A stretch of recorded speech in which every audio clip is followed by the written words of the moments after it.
Next up, we have Peel Mining. It says on your little tags it's Jim Simpson, but we've got a super sub. So here's Rob Tyson, who will be presenting today. Rob's Technical Director of Peel Mining and is a geologist with more than 25 years resources industry experience, having worked primarily in exploration roles. Rob and his team were the 2019 recipients of the AMEC Prospector Award for their discoveries of Marley Bull, Wirlong and Southern Night deposits in the Cobar Basin. Thanks very much. Thanks to Diggers, thanks to Canaccord and all the sponsors. It's great to be back. Jim sends his apologies. He unfortunately couldn't join us, but a lot of people are in the same boat this year.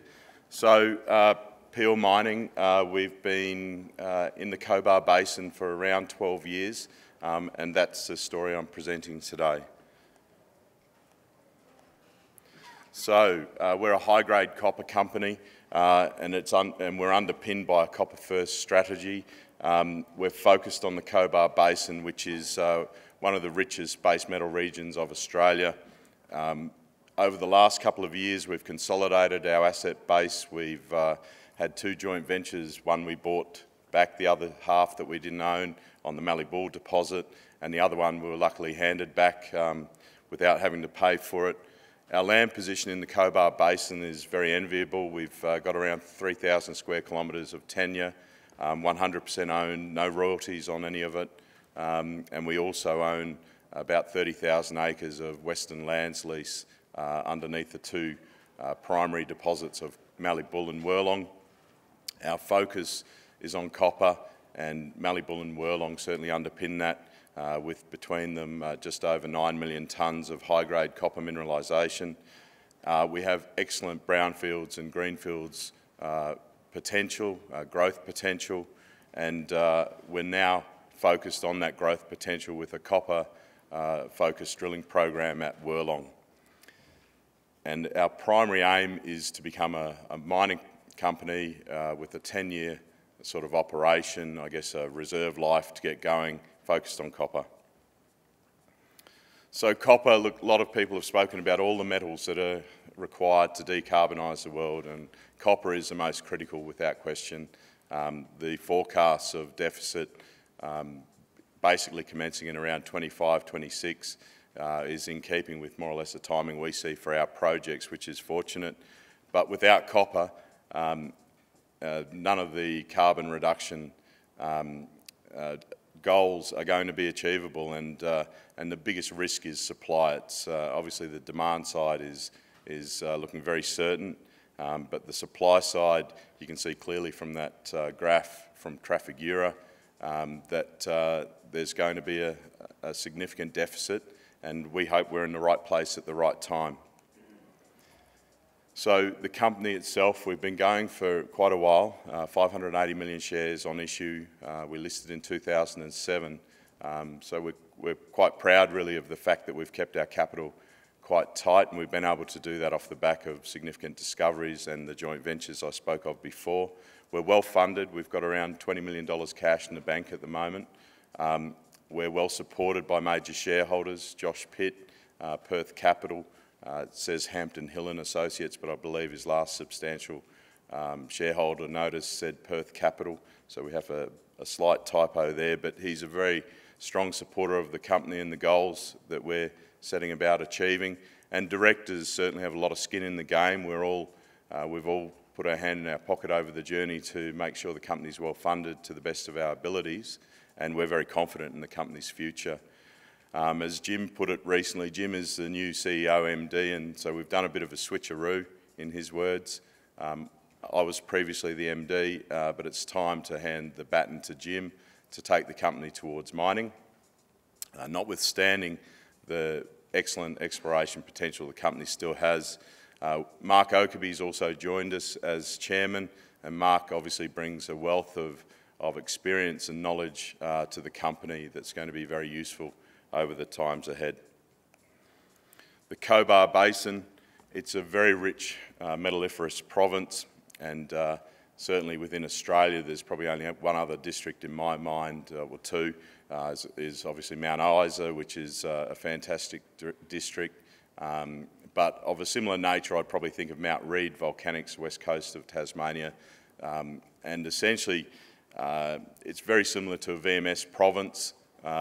However, technically, a lot of people will argue they're not VMS, but I won't go into that. There's 4 operating long life mines in the district. CSA, which has obviously been the subject of some news articles recently, and a sale agreement with MAC, Metals Acquisition Corp. Peak and Hera, which are owned by our neighbour Aurelia Metals, and Tritton just up the road as well, run by Aeris. The district has been prolific as a producer of base metals, copper rich, and we hope to join them. Looking at the land positions, so you can see a couple of our neighbours' land positions, and then you can see our land position. So we do dominate the Cobar Basin, and we have over 50 targets beyond our deposits that we know about on that land holding. So looking at those world-class deposits in the Cobar Basin, CSA, 51 million tonnes of resources. They're down nearly 2 kilometres below surface now. It's always had about a 5-year reserve, at least as long as I can remember, so the last 15 years.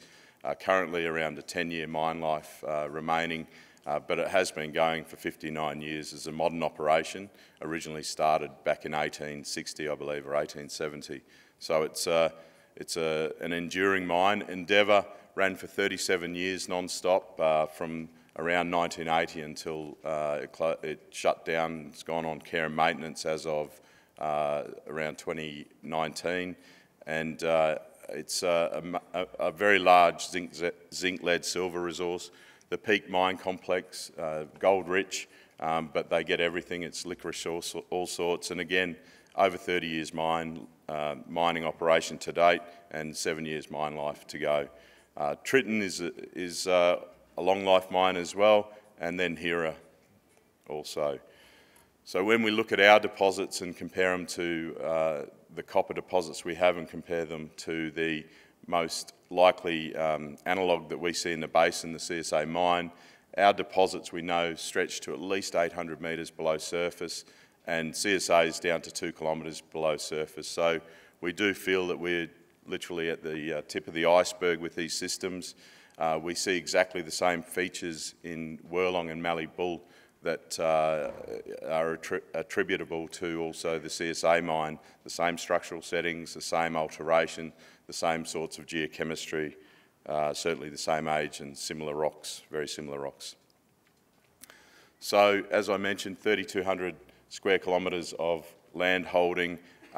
We're focused on the central southern part of the Cobar Basin. You can see the 4 deposits that we have, or essentially there's a number of deposits at Southern Knights and Wagga Tank down the southwestern edge of our land holding. But they're all within around 50 kilometres of one another.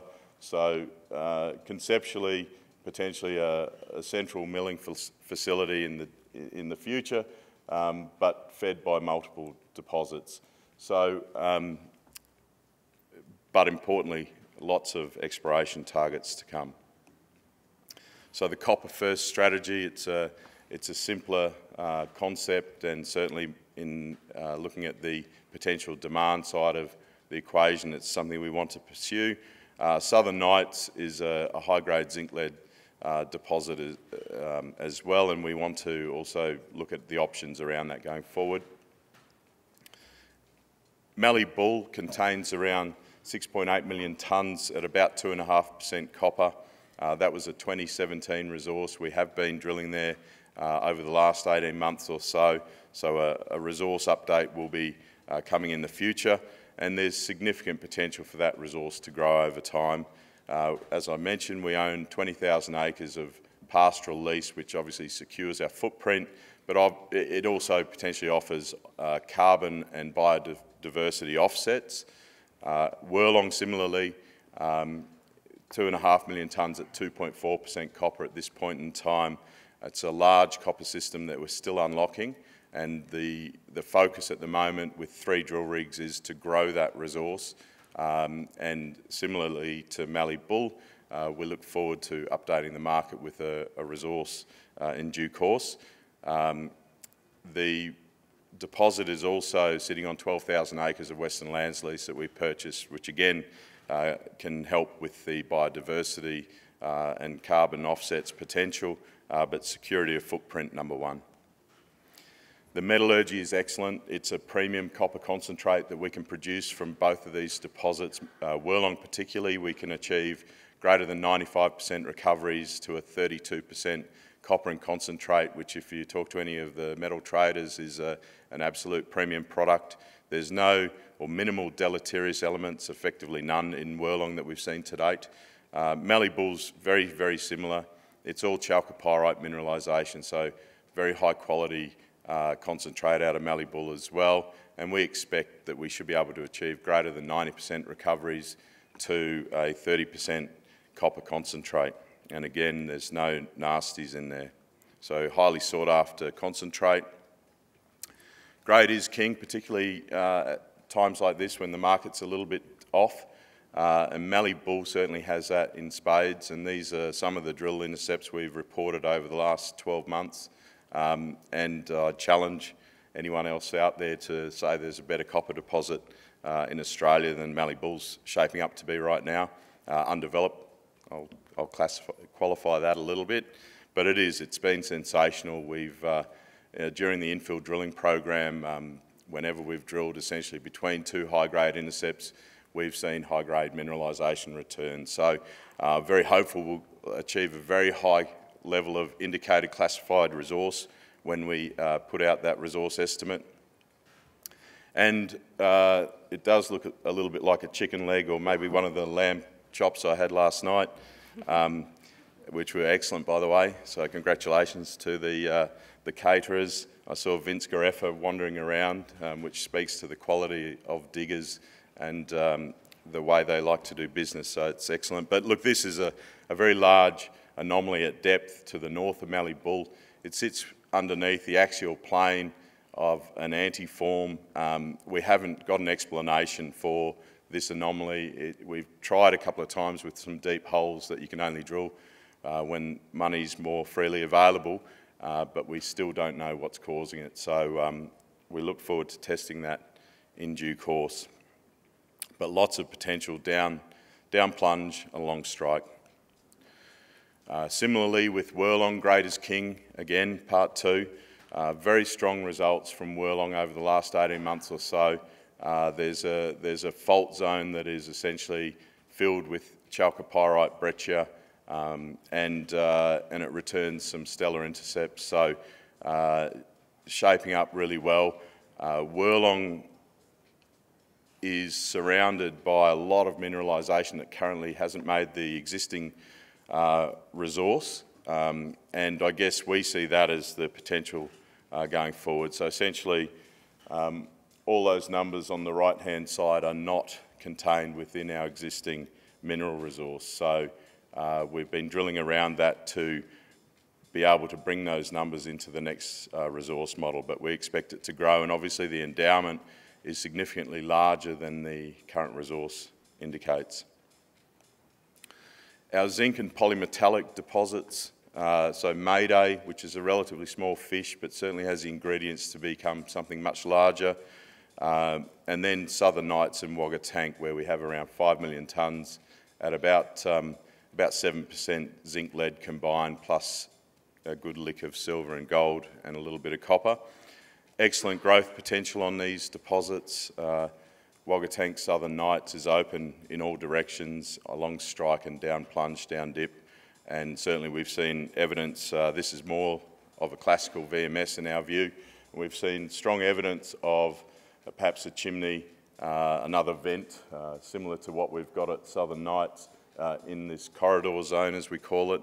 So we think the potential is excellent, and speaking of grade is king, part 3, Southern Nights, these are some of the intercepts that have been returned from Southern Nights, and when I was sort of putting this slide together around this grade is king concept, it took a lot of work to actually select which results to use. So I grabbed a handful of what I think are representative of very high grade intercept hits, but there was a lot more than this, similarly with Mallee Bull, but you know, some of this is almost direct shipping ore, 18 metres at 40% zinc and 16% lead with high-grade silver and gold attributable as well. So we very much like Southern Nights, albeit that high-grade mineralisation is contained within a larger system.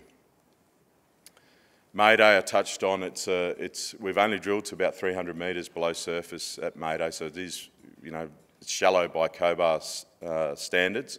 It's a very modest gold-dominant resource. Sits within an open pit shell with a little bit of potential underground SO underneath it, but it is open. So just focusing in on the investment highlights with Peel, look, we dominate the Cobar Basin. It is a wonderful part of the world to be in. We own the land, on some of the land on which we work, but we certainly find the landholders that we deal with, we find them to be very easy and strong supporters of our work. We're focused on our copper assets and bringing them to a level that we can essentially achieve a 10-year mine plan on. And we've got a lot of pre-development activities, and Jim's very busy on that front with study work, etc. But in the background, we've got regional exploration ongoing, and we think there's excellent opportunity to add another discovery or two to our belt. And lastly, our staff, look, they've been excellent over the last couple of years during difficult times, and that's a great photo. I love it. They're all very happy, and there's a lot of love in that photo, and very proud and thankful to them as well as to the audience today. So thank you. Thanks a lot, Rob. That is a great photo. And we're not going to have time for any questions today. We're running way overs, and this is